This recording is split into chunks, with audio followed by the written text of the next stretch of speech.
우리가 느헤미야를 통해서 하나님이 세우신 지도자의 모습을 제가 지금 5번째 얘기하고 다음 주 6번째로 마칩니다. 원래는 13장이기 때문에 원래 성경 공부는 한 번에 한 장씩 13줄 하게 되어 있는데, 제가 하나님이 세우신 지도자를 설교하는 것은 설교를 통해 여러분들 감동 감화시키는 마음도 있지만 느헤미야 성경 공부가 이런 것이다라고 제가 지금 아웃라인을 보이는 것입니다. 성경 공부는 훨씬 더 디테일합니다. 이런 배우시면 어떻게 외적인 적들을 어떻게 무너뜨릴 것인지 구체적으로 잘 나와 있습니다. 그래서 내년에 이제 저희가 광고가 나갈 거예요. 느헤미야 공개 강의를 수요일 날 몇 주 동안 한 장 다 나오셔야 되고, 끝나고 나면 또 이제 느헤미야를 스몰급을 하게 될 것이에요. 그러면 수요일 날 못 나온 사람들은 반드시 느헤미야 리더십을 배우셔야 합니다. 우리 2016년부터 느헤미야를 배우지 않는 사람들은 저희 교회 권사님과 장로님으로 세우지 않습니다. 그래서 이건 굉장히 중요한 것이기 때문에 느헤미야를 통해서 하나님이 이 시대에 세우시는 지도자의 모습을 배워야 할 것입니다.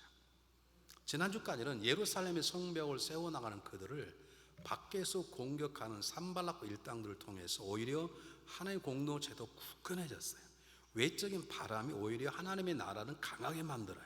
그들은 한 손에 창을 들고 한 손에 삽을 들고 더 열심히 그들의 공격이 들어오기 전에 하나님의 성벽을 짓자 그러고 열심히 성벽을 짓기 시작했습니다.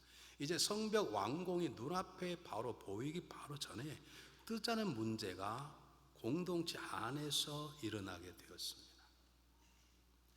제가 자세하게 말씀드리지 않았습니다. 주일날이기 때문에. 그러나 이제 조금 말씀드리면, 예루살렘 성벽을 세우는 이스라엘 백성이 두 부류가 있어서, 하나는 허물어진 성벽이지만 그래도 그 성 안에서 살아가는 사람들과 성 밖에 살아가는 사람들이 함께 모여서 성벽을 지었어요. 여러분 잘 아시듯이 성 안에 있는 사람은 어쨌든 괜찮은 사람들입니다. 서울에도 동대문, 남대문 안에 사는 사람들 그래 괜찮은 사람이고, 성 밖에 사는 사람은 가난한 사람, 농사꾼들 이런 사람들 아닙니까?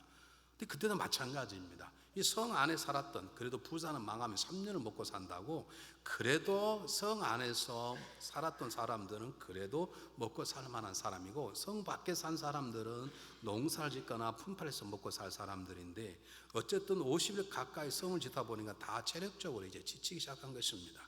뿐만 아니라 어떤 문제가 있느냐, 성 밖에 있는 사람들이 성을 짓다 보니까 일할 수가 없는, 농사를 지을 수 없는 것이죠. 그러다 보니까 먹을 것이 문제가 돼서 먹을 걸 구하기 못하게 되니까 성 안에 있는 부유한 자기 동족이 돈을 빌려가기 시작했습니다. 이 부한 사람은 그걸 이용해서 고리 대금을 하기 시작했어요. 뿐만 아니라 어떤 물건들을 농과 밭을 전당을 잡히고 돈을 빌려서 먹고 살기 시작했는데, 그것을 갚지 못하면 이 잡혔던 모든 것들 다 가져가 버리는 것입니다. 심지어는 이제는 전당 잡힐 것이 없으면 딸을 그 집에 노예로 보내서 먹고 살 만한 돈을 가져다 쓰게 되었고, 그렇게 해서 빚을 문제 해결하게 되었는데, 노예 삼았던 딸을 다른 집은 다른 딸로 또 다른 곳으로 팔아버리는 그런 인신매매의 역사 계속 일어나게 되었고, 동일하게 바사 제국의 강력한 세금들에서 많은 세금을 내게 되는, 정말 이 공동체 안에 문제가 생기기 시작한 것입니다. 그동안 잘 참아왔던 이스라엘 백성, 성 밖에 있는 사람들이 부르짖어서 이 자기의 어려움을 느헤미야에게 고백한 것입니다. 요즘에 이러는 것입니다. 더 이상 일 못하겠다는 거예요. 힘들어서 더 이상 할 수 없다는 거예요. 우리 말 들어보자면 우리 같은 백성이 아니냐, 자기도 유대인데 우리가 유대인인데 어떻게 좀 도와주면 도와줬지, 그래봐 고리 대금을 받냐, 그리고 어떻게 못 갚으면 좀 기다려주면 되는 것이지, 못 갚았다 어떻게 잡혔던 전당 물건을 다 갖다 팔아버리고, 어떻게 내가 딸을 잠깐 노예로 빌렸는데 그 노예를 뗀 딸을 다른 데 파냐, 이런 일이 우리 못하겠다는 거죠. 생각지 않았던 위기가 공동체 안에 벌어진 것입니다. 그 문제를 느헤미야는 하나님 주신 지혜로 잘 풀었습니다. 이 얘기를 통해서 하나님은 저와 여러분에게, 이 시대의 지도자로 살아온 우리들에게 굉장히 중요한 말씀을 가르치고 있습니다. 잘 들으시길 바랍니다. 5장에는 유독 성벽을 어떻게 지었다라고 하는 내용이 나와 있지 않습니다. 4장에는 성벽을 지을 때 산발락과 그의 도비와 같은 사람들이 어떻게 협박할 때 그들이 창을 들고 칼을 들고 경비원을 세우고 횃불을 켜고 나팔을 준비하고 그들도 열심히 일했다라고 말하는데, 5장에서는 성벽 짓는 얘기 일치하지 않아요. 성벽을 짓지 않았다면 지었고 있으면서도 성벽 얘기를 하고 있지 않습니다. 다만 그들 안에서 일어나고 있는 내부적인 문제만을 자세하게 얘기하고 있는 것입니다. 이건 하나님의 의도적인 역사입니다. 여러분 기억하십시오. 기독교 역사를 보면 교회를, 하나님의 교회를 박멸하는 외부적인 세력인 오히려 기독교가 확 더 발전했습니다. 수많은 사람이 순교를 당하면서도 그리스도의 정신이 오히려 세상을 정복하기 시작했어요. 그런데 거꾸로 이 기독교인들이 살만하면, 문제가 생기지 아니하면 오히려 기독교가 더 성장할 테니, 그럴 때 한국 모든 주님의 공동체는 오히려 부패하고 썩기 시작했습니다. 이 말은 무슨 말입니까? 외적인 것도 문제일 수 있고 위기일 수 있지만 하나님의 공동체, 쉽게 말하면 나라는 민생이 하나님의 말씀대로 살아가는 교회는, 우리 가정이 하나님을 섬기는 가정이 되려면, 우리 교회가 하나님의 나라에 쓰임받는 교회가 되려고 할 때 외적인 공격도 중요합니다. 이겨내야 될 것입니다. 그러나 더 중요한 건 우리 안에 일어나는 내적인 문제가 훨씬 중요하다는 거죠. 그래서 5장에서는 성별 어떻게 지었다라고 말한 걸 생략합니다. 왜냐하면 이 안에 일하는 공동체를 깨어버리는, 내가 하나님의 사람답게 살고 내 마음 흔드는 어떤 가수의 얘기처럼 내 안에 너무나 많은 데가 있어서 그것들이 내 하나님의 백성으로 살게 하는, 방해하는 수많은 데가 안에 많이 있는 거죠.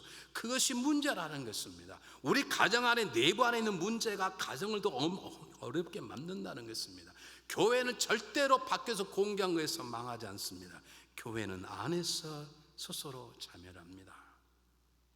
여러분은 여러분 안에 있는 문제를 아시나요? 여러분 안에 집사답게 살지 못하게 하고, 권사답게 살지 못하게 하고, 장로요 목사답게 살지 못하게 하는, 크리스찬답게 살지 못하게 여러분 안에 있는 문제를 아시나요? 오늘 이렇게 얘기하잖아요. 내 아들이 참 착했는데 그 학교에 친구 못 만나서 그 갑동이나 그 친구 때문에 아들이 버렸다고 말하죠. 이게 틀린 말이 아닐 수 있습니다. 그러나 여러분 아십니까? 내 아들이 갑동의 유혹에 넘어갔다면, 갑동이 잘못했지만 넘어갈 수밖에 없는 문제가 가정 안에, 내 자녀 안에, 나와 자녀 안에 이미 존재했다는 것입니다. 그걸 하나님은 우리에게 말씀하고 계시는 것입니다. 내 남편이 바람을 폈다는 거예요. 그 죽일 어떤 것 때문에, X 때문에 내 남편이 망가졌다는 거예요. 그거 맞습니다. 그러나 여러분 아십니까? 왜 남편이 지나간 여인에게 눈을 돌렸을까요? 어쩌면 그 전에 그와 나와의 관계 속에 우리 부부간의 내부적인 문제가 그렇게 만들 수 있다는 것입니다. 여러분은 여러분의 문제를 아십니까? 여러분 안에 있는 내부적인 문제를 아십니까? 외적인 문제는 누구나 다 잘 압니다. 여러분 병원에 가보면 외상을 가지고 죽는 사람보다 내상으로 죽는 사람이 훨씬 많답니다. 밖에가 부러져 잘라지는 건 금방 골져 있지만 우리 안에서 골마 들어가는 것은 모릅니다. 왜 암이 무섭냐? 그 드러나기 전까지는 절대로 아프지 않습니다. 여러분 CT 촬영을 해도 1cm 이상 커야 잡히죠. 웬만한 건 CT 촬영, MRI 해도 나오지 않습니다. 문제는 우리 안에 있는 전혀 나타나지 않는, 그러면서도 내 삶을 막고 우리 가정을 분열시키고 우리 교회를 흔드는 내적인 문제가 정말로 중요하다는 것입니다. 여러분 중국 가보셨나요? 저는 아직 안 가보셨지만 중국 만리장성 가보시면 손 한번 들어보십시오. 왜 갔냐고 묻으려고 그러냐고. 감사합니다. 우리 교회는 말해서 관심도 없어 기도만 하시는 분들이 너무 많아. 안 가면 어떻습니까? 사진 딱 본 걸 가보면 뭐예요? 다리만 아프고 올라가면 돈만 드는데. 그거 뭐 안 가도 돼. 그런데 진시황이, 진나라의 시황제가 어마어마한 나라를 정복한 다음에 북쪽에 내려오는 흉노적을 막기 위해서 장성을 쌓았어요. 이 난공불락의 성벽이에요. 지금 지으라면 지을 수 없는, 불가사의, 해결할 수 없는 성벽을 쌓았는데 혼자 쌓은 게 아니라 그가 시작을 했고 명나라까지 계속해서 보수와 신축 계속되었으니까 지금 어마어마한 성이 생긴 것입니다. 그 성을 여러분 한번 사진 보십시오. 어떻게 적들이 산 위에 있는 성벽을 2개를 넘어서 온단 말입니다. 성문만 닫아버리면 그 누구도 오지 못하는데, 여러분 아십니까? 그 난공불락의 만리장성이 2번 뚫렸습니다. 그것은 그 성을 공격하는 적들의 공격령이 아니라 그 성을 지키고 있는 아군의 수문장이 뇌물을 못 받고 성문을 열어준 것입니다. 우리의 삶의 망가짐은 외부에 있지 않습니다. 중요한 문제는 내 안에 있습니다. 상대방이 나에게 시험 들게 아프게 했다고요? I know, I understand. 이해할 수 있습니다. 그러나 내가 그 사람의 공격과 문제 때문에 내가 아파하고 시험 들었다면 정확히 말하면 그 사람의 문제일 수 있습니다. 그렇게 나를 공격, 그 사람도 책임질 일이지만 중요한 건 그 사람의 공격에 내가 무너질 수밖에 없는 내 안에 문제가 훨씬 심각하고 중요하다는 것이죠. 여러분, 사울 왕은 다윗이 문제였습니다. 다윗 때문에 자기의 왕권이 무너질까 봐 걱정했습니다. 내가 아니라 다윗의 외적인 것, 자기의 삶을 망가 생각했습니다. 사실은 아닌데 사울 왕 속에 들어있는 다윗에 대한 질투와 시기가 문제라는 걸 사울 왕은 몰랐습니다. 삼손의 문제는 삼손의 적은 블레셋이 아니었습니다. 이미 하나님께서 불리길 만한 넉넉한 능력을 삼손 손에 주었습니다. 동물의 뼈 하나 가지고 수천 명을 죽일 만한 힘을 주었습니다. 아무리 두꺼운 밧줄을 묶어도 심으면 다 끊어져 버릴 힘을 이미 주었습니다. 그의 적은 그 속에 안에 있는 영적인 무분별이 삼손을 망가뜨리는 것이었습니다. 드릴라가 원수가 아닙니다. 삼손의 안에 있는 자기 자신의 영적인 무감각의 문제인데 삼손은 그 문제를 모르고 있어서 두 눈이 뽑히는 가장 불행한 노예로 한때 전락하고 맙니다. 저는 역사를 잘 모르지만 세계 역사는 토인비를 말합니다. 인류 역사를 문명을 발전시키는 문명이 시대만에 있어서 약 21개의 문명이 있었다 그래요. 우리 고등학교 때 시험 볼 때 나오잖아요. 동양에는 황허강 문명, 인도의 겐지스강, 또 저기 메소포타미아 유프라테스, 그 강을 인간 문명의 3대 발상지 그렇게 말하지 않습니까? 그런 문명이 자라나면서 인류 역사에 발전하게 되면 그 문명이 또 망하고 또 다른 생명꽃을 피우고 그러면서 지금 여기까지 왔습니다. 지금 문제는 뭐냐면 그 사람의 연구에 의하면 21개의 세계적 문명 가운데 19개의 문명이 내부의 문제로 다 자멸했어요. 하나님은 성벽 재건의 문제를 딱 침묵하시면서 이들 안에 있는 문제, 공동체 허물을 수밖에 없는 문제가 무엇인가를 보여주면서 너희 안에 있는 내부의 문제 해결되지 않으면 너희들의 믿음의 성벽은 쌓을 수 없다고 우리에게 말씀하고 있는 것입니다. 여러분, 밖에를 보지 마십시오. 누구 때문이라고 말하지 마십시오.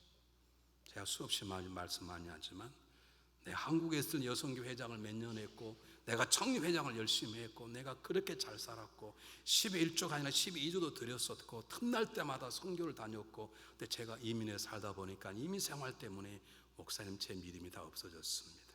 이해할 수 있습니다. 그게 사실일 수 있습니다. 그러나 여러분, 이민 왔기 때문에 그 상황이 내 믿음을 무너뜨릴 만한 문제가 내 안에 있기 때문에 그렇습니다. 이민 와서 새 믿음 생활 잘한 사람이 얼마나 많은 줄 아십니까? 성경의 위대한 신앙인 다 이민 간 사람. 아브라함도 이민 갔습니다. 여러분, 요셉도 이민 갔습니다. 다니엘도 이민 갔습니다. 느헤미야도 이민 갔다가 잘 돌아온 사람 아닙니까? 예수님 이곳에 이민 왔다가 다시 가신 분 아닙니까? 중요한 것은 외적인 것도 무시하지 말라는 말입니다. 외적으로 싸워 얘기해야 되죠. 그러나 나를 나되게 하는 것, 내 인생의 성벽, 믿음의 성벽을 지켜나가는 것, 내 가정을 튼튼히 하는 것은 외적인 것도 중요하지만 내 가정 안에 있는 문제, 내 삶을 지켜나가는 가장 중요한 건 내 안에 있는 문제를 제대로 파악하는 것, 그게 중요하다는 것입니다. 여러분 문제를 아십니까? 지난주에 한 분이 귀한 선물을 하나 가지고 제 책상에 놔두고 가셨어요.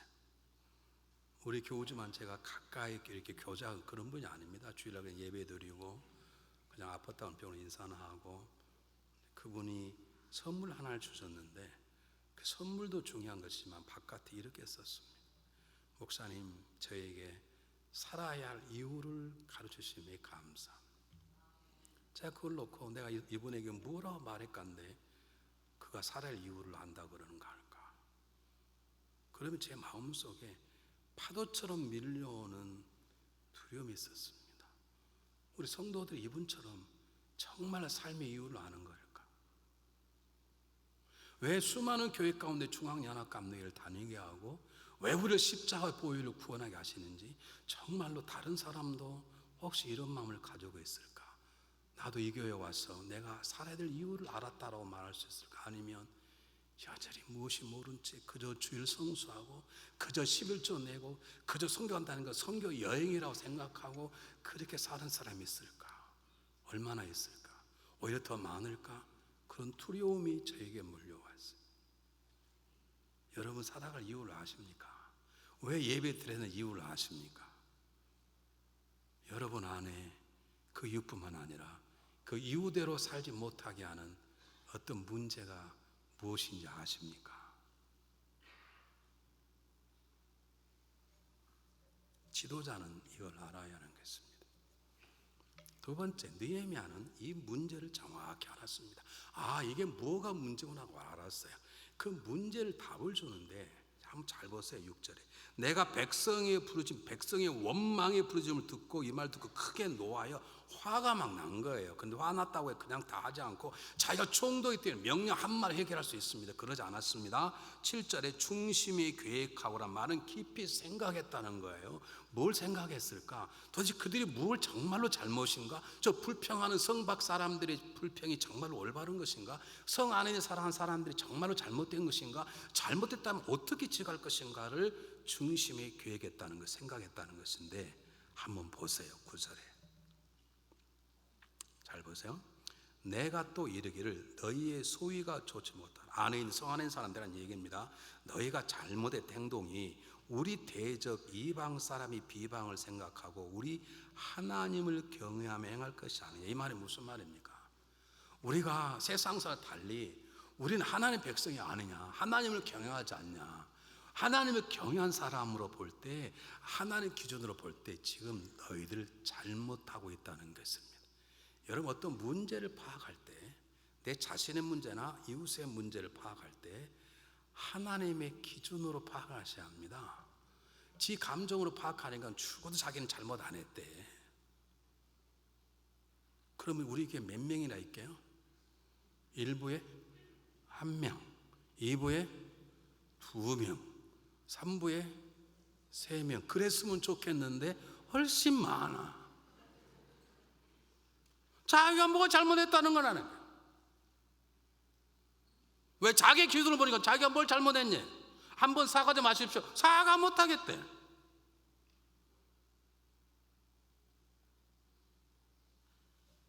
여러분 나를 보고 이웃의 문제를 지적할 때 하나님의 기준을 보고 지적하셔야 돼요.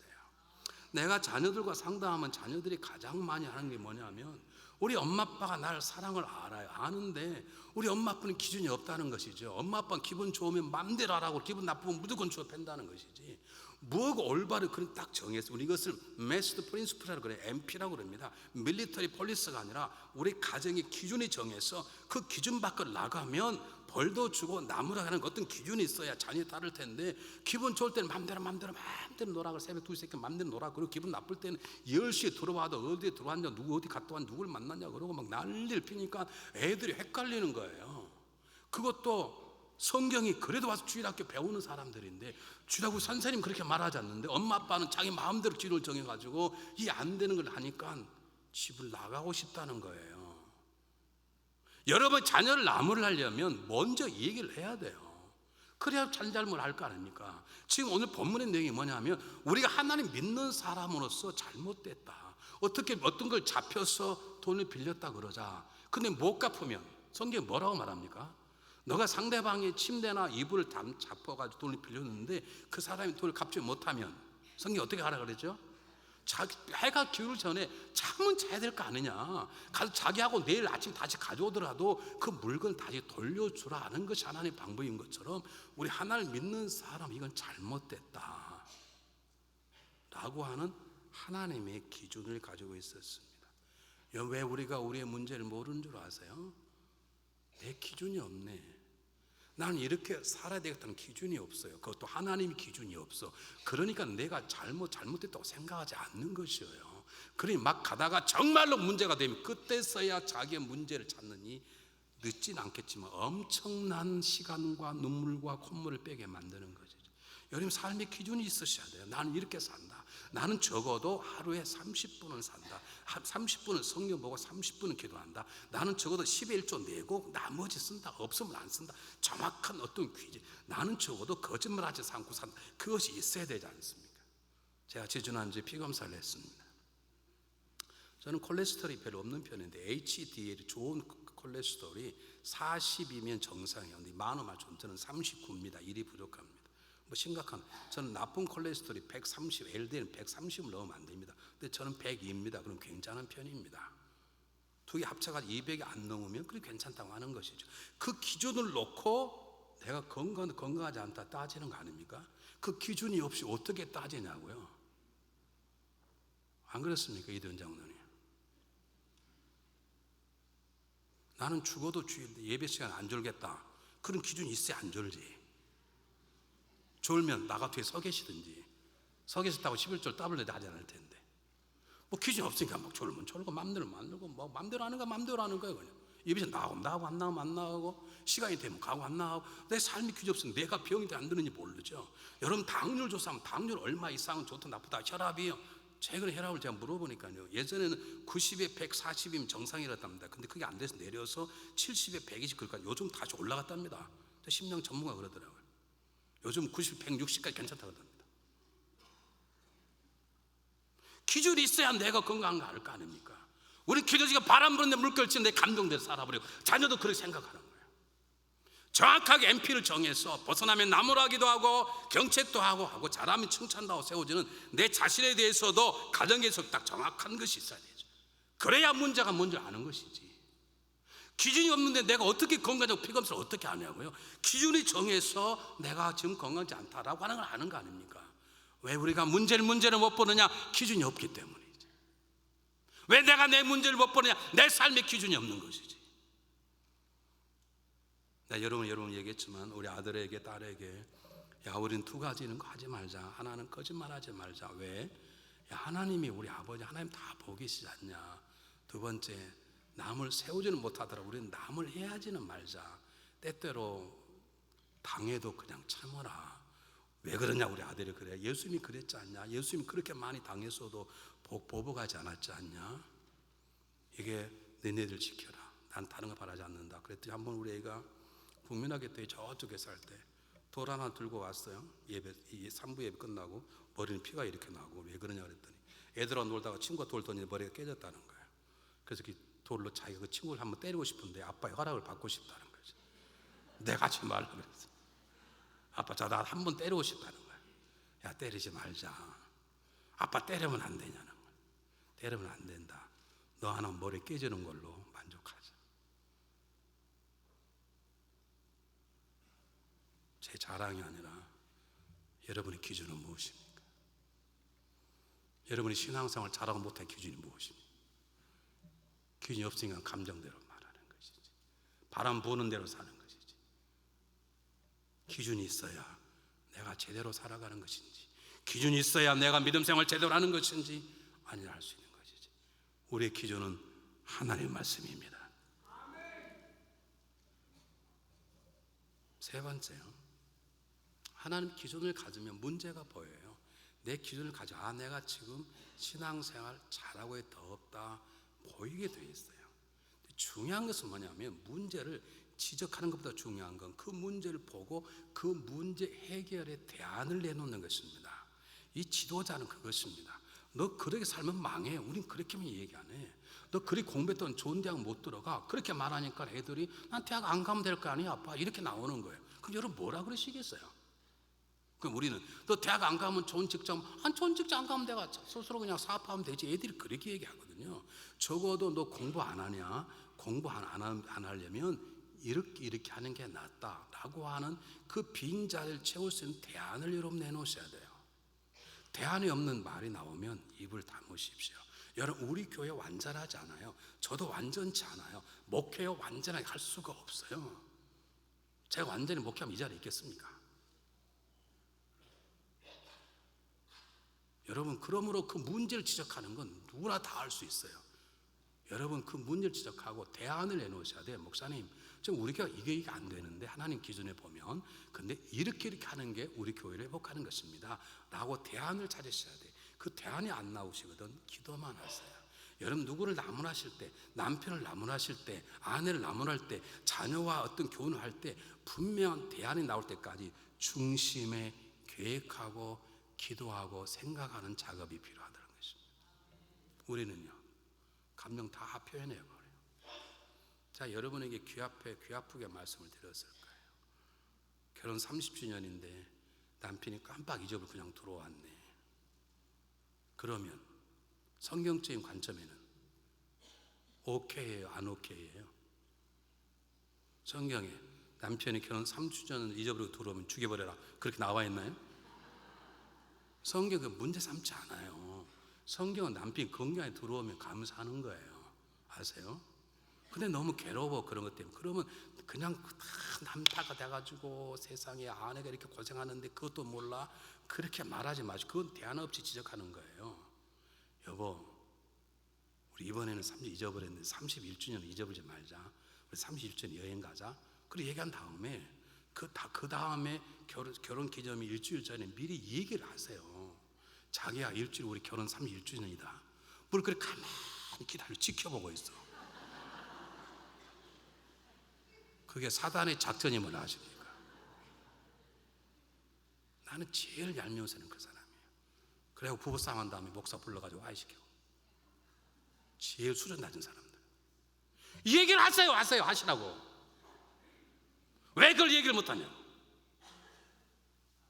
내가 지금 남편인데 내가 과장됐는데 세상에 친구를 불러 막 잔치 한번 해줘야 될 거 아니야? 그렇게 말하지 말고 그 안 했다고 막 화내지 말고 여보 내가 과장됐잖아. 이제 보통 자리가 아니야. 사람 암탉 내라는데 다음 달에 하지. 그래야 되지. 기다리겠다. 내가 이 세상에 3개월 기다렸는데 이것도 모르는 아내가 내 아내야.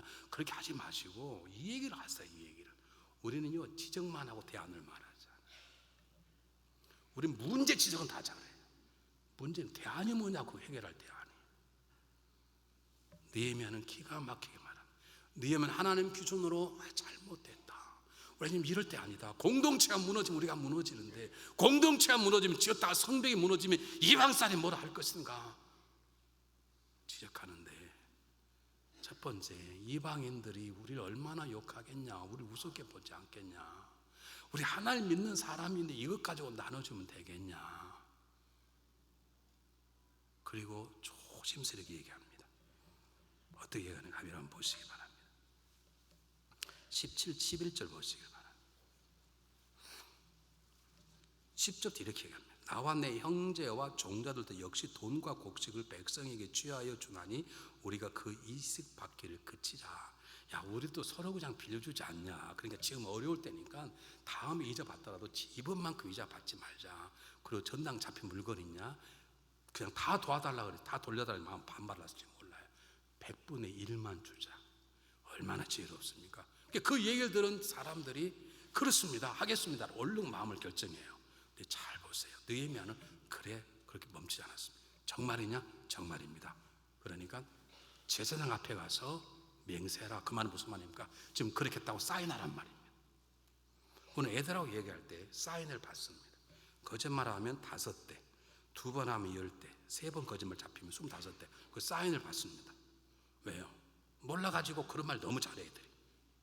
몰라가지고 몰랐다는데 어떻게 하겠어요? 사인을 받아요. 그리고 나서 그걸 끝나지 않았어요. 여러분 13절 보세요. 내가 어쩌다가 떨치며 이르기를 이 말들 행치 아니하는 자는 하나님 또한 이와 같이 그 집과 사람에 떨칠지니. 이 말은 무슨 말입니까? 내가 그렇게 하겠습니다. 당신 말대로 이자를 받지 않겠습니다. 내 잡혔던 것이 100분의 1 돌려주겠습니다. 정말입니다. 제가 재상 앞에 가서 사인하고 제가 사인서를 내겠습니다. 그리고 나니까 느헤미야가 만약에 약속을 어기면 하나님이 손 대실 거라고 못을 딱 박는 거예요.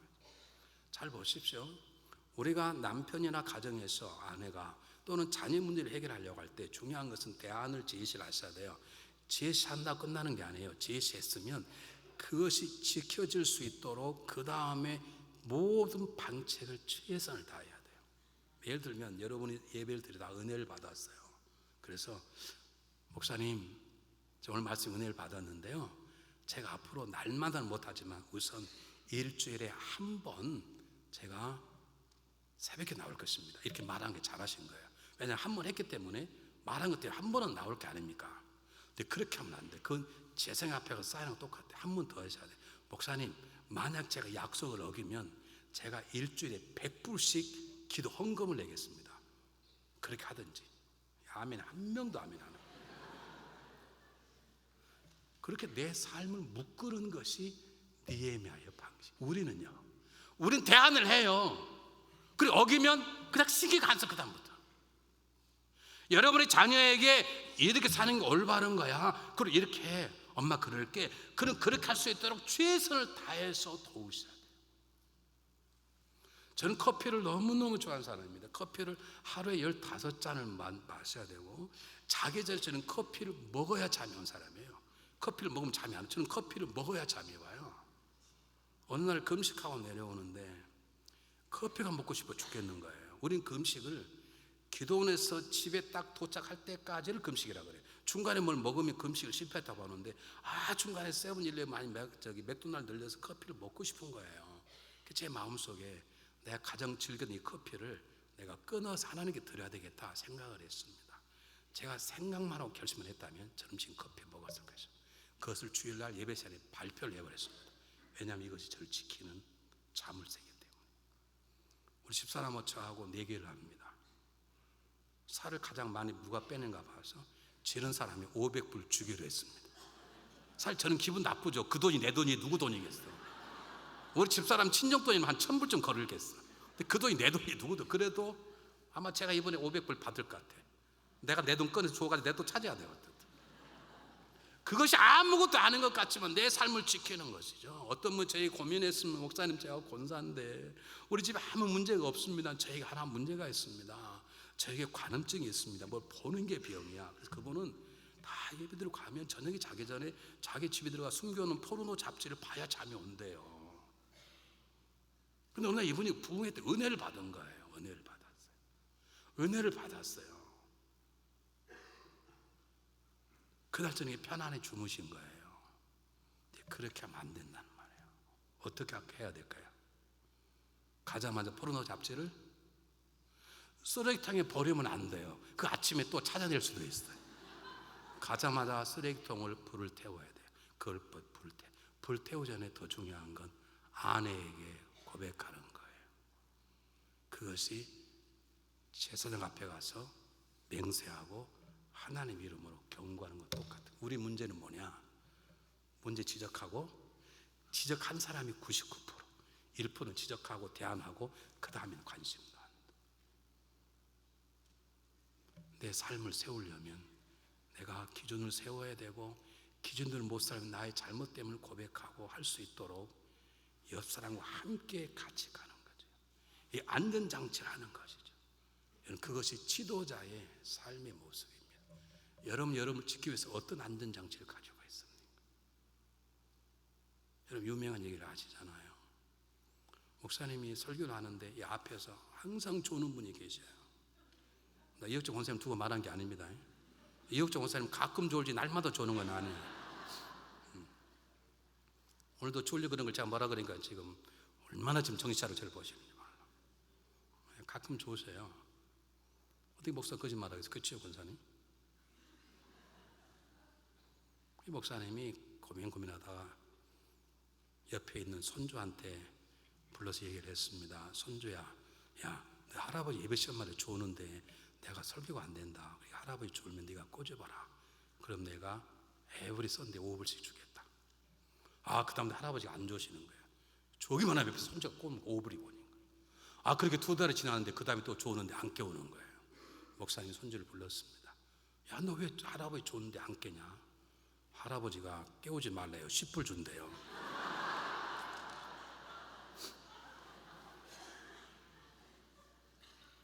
우린 그렇게 살아.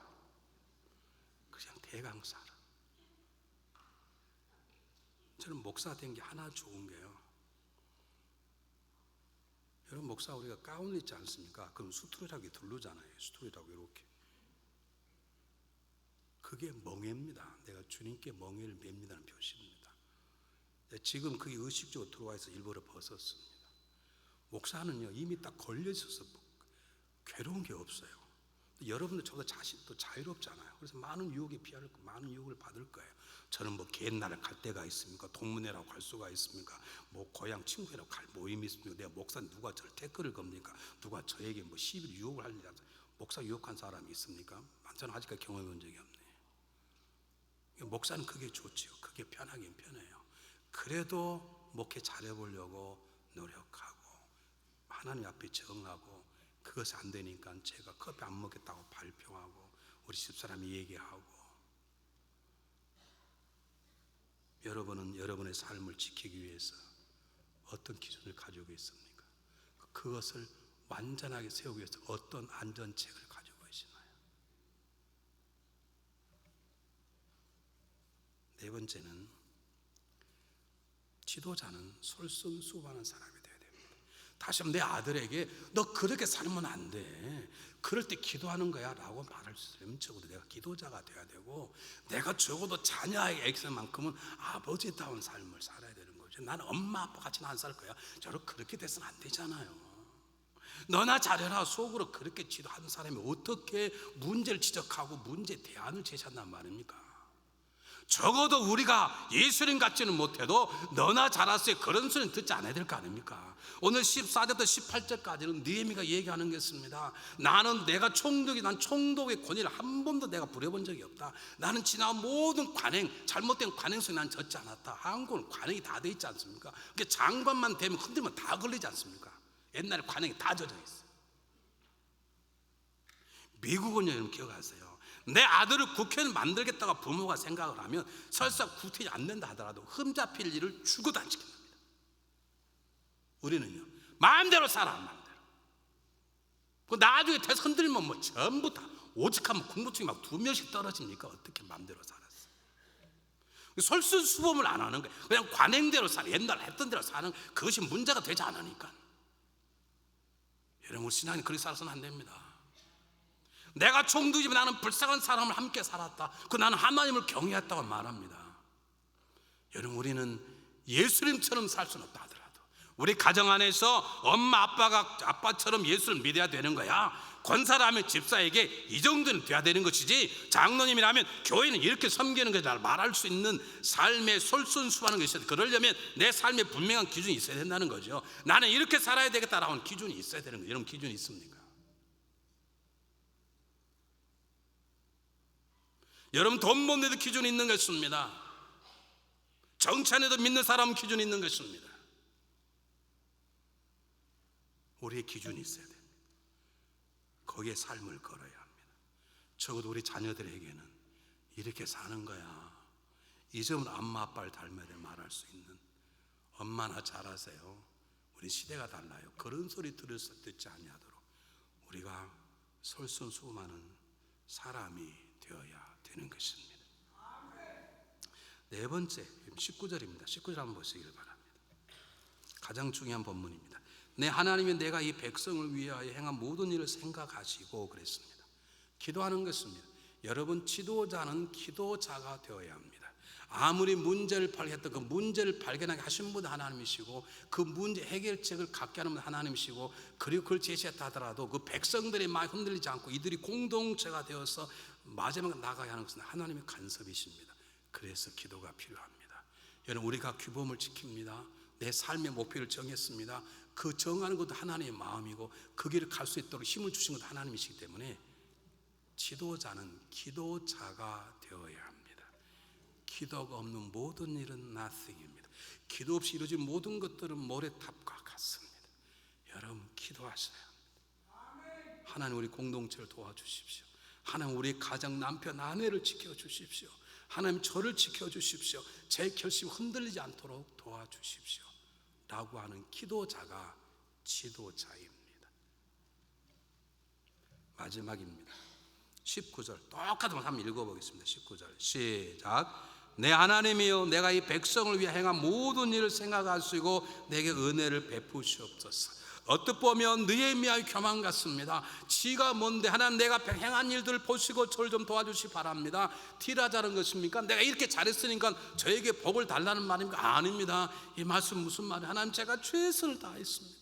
제가 총독인데도 제가 권력을 사용하지 않았습니다. 저 부패한 세상 속에서 부패된 관행을 따르지 않았습니다. 전 높은 자리에 있지만 우리 백성 같은 삶을 살았습니다. 하나님, 제가 저 바사왕국에 있으면서 하나님을 경외했습니다.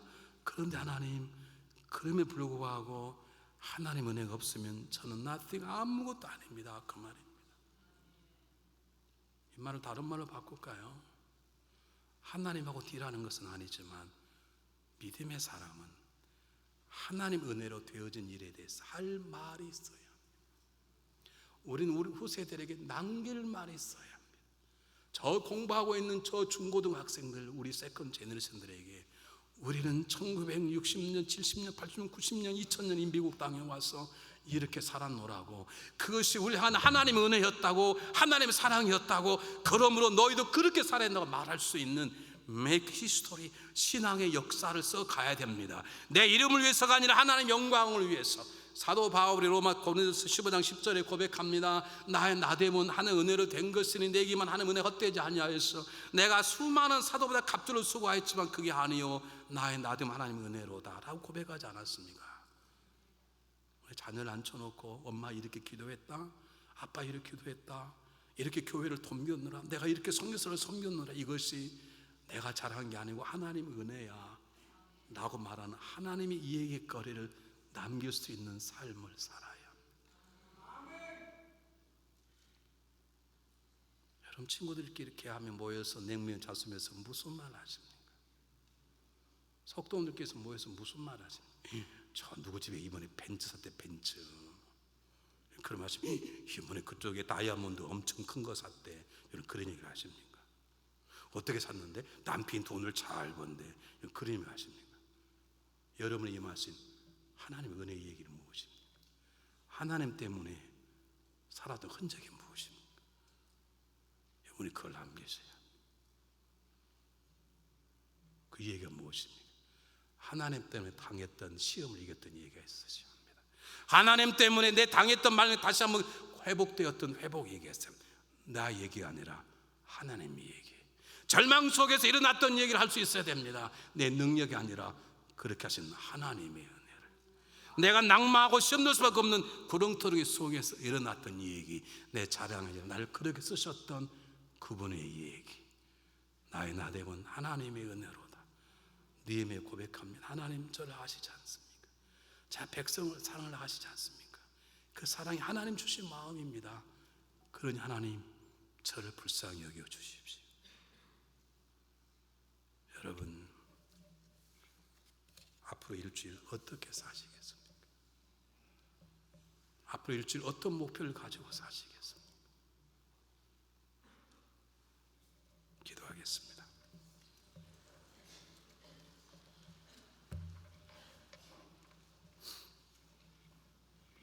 사랑의 하나님, 감사합니다. 예수 그리스도 보혈을 통해서 우리를 하나님의 자녀, 하나님의 일꾼, 하나님의 지도자로 세워주시고 때마다 일마다 이 시대를 밝히는 빛과 소금으로 살게 하신 하나님을 찬양합니다. 우리 허물어진 성벽, 우리 교회 허물어진 성벽, 달라서 허물어진 성벽들을 세워나가는 하나님의 용사가 되게 도와주시옵소서.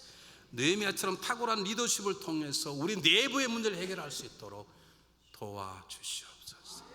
내 안에 있는 문제, 내 가정 안에 있는 문제, 우리 교회 안에 있는 문제를 하나님의 신 지혜로 최선을 다해서 해결하고 하나님 영광 돌리는 느헤미야 같은 마음을 저희들이 허락하여 주시옵소서. 하나님 은혜로 내 삶 가운데 얘기거리가 있게 도와주시옵소서. 예수님 이름으로 간절히 기도하옵나이다. 우리 다 같이 일어나서 마지막